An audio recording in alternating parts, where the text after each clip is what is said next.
All right, Todd, thanks so much. Well, people and animals at a locally owned petting zoo and safari found themselves in the path of the storm this morning. NBC 6's Hunter Trombetta joins us now live from our Texarkana Bureau, sharing more on the damage there. Hunter? Good evening, Dan. When storms rolled through the Giraffe Inn and Safari, 2 people and over 500 animals, including cows and zebras and giraffes, suddenly found themselves in danger. The owners of Giraffe Inn and Safari awoke Tuesday morning to the sounds of rain and weather alerts. They were attempting to move to a safer building on the grounds when the worst of the storm blew through.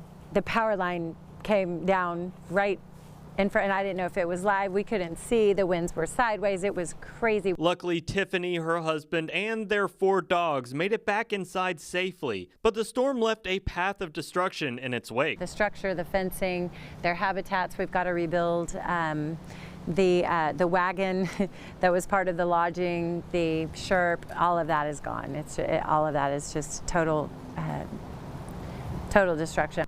And right here where yesterday a brand new horse barn stood before these storms came through and high winds lifted it up and over the fence before slamming it down in the parking lot. But amazingly, almost all of their over 500 animals in the safari and petting zoo came out the other side shaken but unharmed. 2 animals were trapped in their enclosures. They got them out okay. Lost 1 little piglet, and this one almost didn't make it, but we had we named him Warrior for today, and he's been held all day. The support from the community was almost immediate. People bringing food and heavy equipment to help with storm cleanup. Just a ton of emotions today, all balled up, you know, terrified, devastated.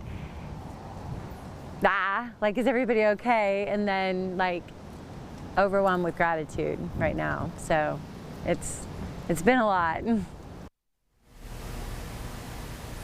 Now, they are still asking for the community's help, either by supporting their GoFundMe or by purchasing gift certificates now in order to visit them when they are fully back open.